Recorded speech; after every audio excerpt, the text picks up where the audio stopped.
23rd. Several cases of books which had been ordered by Bertrand at Madeira and were brought out in the Newcastle by Sir Pulteney Malcolm were sent up to him the day before. Found him in his bedchamber, surrounded with heaps of books. His countenance was smiling, and he was in perfect good humor. He had been occupied in reading all the night. "Ah," said he, pointing to some books that he had thrown on the floor, according to his custom, after having read them. "What a pleasure I have enjoyed. What a difference. I can read 40 pages of French in the time that it would require me to comprehend 2 of English." I found afterwards that his anxiety to see them was so great that he had labored hard himself with a hammer and chisel in opening the cases which contained them. 24th. Saw Napoleon in the garden. Told him that Sir Thomas Reed had sent up 7 cases of books to me for him, and that the governor had sent me 2 guns on the percussion principle for his use, and had desired me to explain the manner in which they were constructed. "It is useless," replied he, "to send me guns when I am confined to a place where there is no game." I told him that Mr. Baxter had come up to have the honor of being introduced to him. He desired me to call him. On being presented, he said, smiling, "Well, Signor Medico, how many patients have you killed in your time?" Afterwards, he conversed with him for nearly an hour on various subjects. Sir Hudson Lowe told me that he was so far from wishing to prevent any letters of complaint being sent to Europe that he had offered to Bonaparte to forward any letters or statements he wished to England, and not only would he do so, but he would have them printed in the newspapers in French and English. 28th. A proclamation issued by Sir Hudson Lowe declaring that any person holding any correspondence or communication with Napoleon Bonaparte, his followers or attendants, receiving from or delivering to him or them letters or communications without express authorization from the governor under his hand, was guilty of an infraction of the Acts of Parliament for his safe custody, and would be prosecuted with all the rigor of the law. Also, that any person or persons who received any letters or communications from him, his followers or attendants, and did not immediately deliver or make known the same to the governor, or who should furnish thus said Napoleon Bonaparte, his followers or attendants, with money or any other means whatever, whereby his escape might be furthered, would be considered to be aiding and assisting in the same, and would be proceeded against accordingly. July 1st. A letter sent by Sir Hudson Lowe to Count Bertrand prohibiting all sort of communication, either written or verbal, with the inhabitants, except such as shall have been previously made known to him, the governor, through the orderly officer. Since the arrival of the books, the emperor has been daily occupied for several hours in reading and collecting dates and other materials for the history of his life, which is written up to his landing in France from Egypt. The state of the weather also, the almost constant rain or fog, with the strong wind continually blowing over the bleak and exposed situation of Longwood, has contributed much to keep him within doors, and disgust him with his present residence. He expressed a wish to be removed to the leeward side of the island, which is warmer and protected from the eternal sharp southeast wind. 4th. Sir Pulteney and Lady Malcolm had an interview of nearly 2 hours with Napoleon, who was much pleased with both. During the conversation, he entered much into a description of the Battle of Waterloo, naval tactics, etc.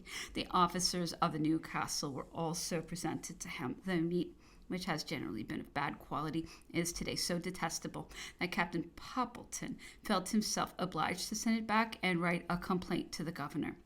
6th. Madame Bertrand informed Captain Poppleton and myself that she had written a letter to Montchenu in which she requested of him to call and see her at Hutsgate, as she had heard that he had seen her mother, who was in an indifferent state of health and was very desirous to inquire about her. That Las Casas would also come and meet him on his arrival at her house, as he was informed that Montchenu had seen his wife a short time before his departure from Paris. The 8th. The servants from Longwood, bringing the provisions to Bertrand, stopped by the sentinels and not allowed to enter the court.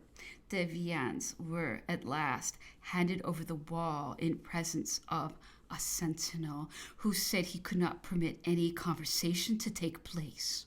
A similar scene took place when my servant brought some medicines for Bertrand's servant, Bernard, who was dangerously ill. Round one of the bottles there was a label in my handwriting containing directions how to take the medicine. This was written in French, and the sentinel, not being able to read it, thought it his duty not to suffer to enter, and it was accordingly torn off. A sentinel was relieved the day before and sent to camp to be tried by a court-martial for having allowed a black to go into Bertrand's court to get a drink of water, which probably has given rise to the increased rigor on the part of the soldiers. The 9th, a letter of expostulation sent this morning to Sir Hudson Lowe. Some conversation at Longwood relative to a machine for making ice, said by some of the officers of the Newcastle to have been sent by Lady Holland for Napoleon to use, but which has not yet made its appearance. The 10th, a great deficiency has existed for several days in the quantity of wine, fowls, and other necessary articles. Wrote to Sir Thomas Reed about it. Captain Poppleton also went to town himself to lay the matter before Sir Hudson Lowe. The 11th, while at Hutsgate, a sergeant came with a message from Sir Hudson Lowe desiring me to follow him. His Excellency inquired of me in what part of the island General Bonaparte would wish to have his new house built. I replied he would like the Briars. Sir Hudson said that would never do, and it was too near the town, and in fact out of the question. He then asked me if I thought he would prefer any part of the island to Longwood. I said most certainly he would prefer a habitation on the other side of the island. His Excellency then desired me to find out from himself what part of the island he would prefer. He also said that Napoleon had refused to see the commissioners and desired me to ascertain whether he was still of that opinion. His Excellency asked me whether I knew what they wanted with the Marquis Montchenu. I applied that Madame Bertrand wished to inquire after her mother's health, and that Las Casas was to have met him at Huts Gate, and that I was informed that he was very anxious to inquire about his wife, as he had been told that Montchenu had seen her shortly before his departure from Paris. Sir Hudson observed that he would report Las Casas to the British government for having contemptuously refused to receive or accept some articles sent for the supply of the generals and others with Bonaparte, while at the same time he wrote a letter to Lady Clavering, desired that some articles of a similar nature to those so offered might be purchased and sent out to him. He then again assured me of his readiness not only to transmit their complaints to His Majesty's government, but that he would also cause them to be punished, and told me that he much wished to let him know General Bonaparte's wants and wishes, in order that he might communicate them to his government, which would thus know how to anticipate and provide for any demands. Desired me also to tell Madame Bertrand that he was very sorry any restrictions which he had imposed were disagreeable to her or hurtful to her feelings, though it appeared to him that she had been made a tool of, which he advised her not to try again. After this, he went to Longwood, where he had a long conversation with General Montholon, chiefly about altering, enlarging, and improving Longwood House. The 12th, Napoleon rather melancholy. I informed him that the governor had been at Longwood yesterday in order to see if he could afford greater comfort and accommodation to him, either by building some additional rooms to the house already existing at Longwood or erecting a new house in some other part of the island, and that the governor had charged me to inquire from him which he would prefer. He replied, "In this house, or in this sad place, I will have nothing of him. I hate this Longwood. The sight of it makes me melancholy. Let him put me in some place where there is shade, verdure, and water. Here it either blows a furious wind, loaded with rain and fog, which cuts me through, or if that is wanting, or the sun broils my brain through the want of shade when I go out. Let him put me on the plantation house side of the island if he really wishes to do anything for me, but What is the use of his coming up here, proposing things and doing nothing? There is Bertrand's house, not the least advanced since his arrival.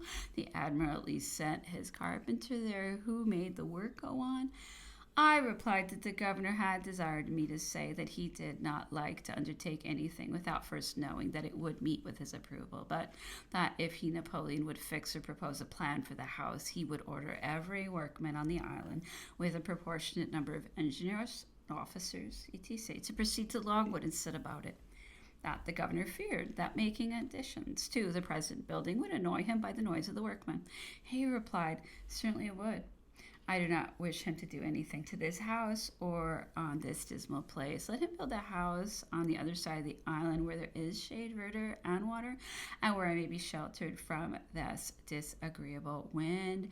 If it is determined to build a new house for my use, I would wish to have it erected on the estate of Colonel Smith, which Bertrand has been to look at, or at Rosemary Hall, but his proposals are all a delusion. Nothing advances since he came. Look there, pointing to the window.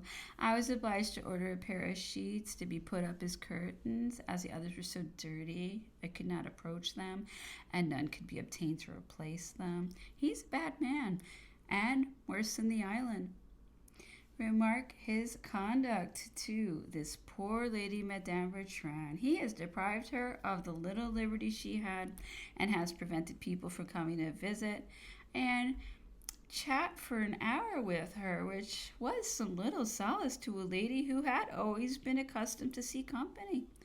I observed that the governor had said it was in consequence of Madame Bertrand's having sent a note to the Marquis Montchenu without having caused it to pass through the governor's hands.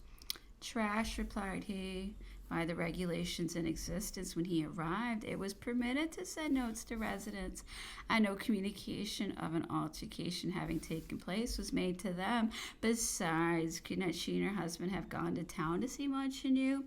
Weak men are always timorous and suspicious. This man is fit to be a captain of spies, but not a governor.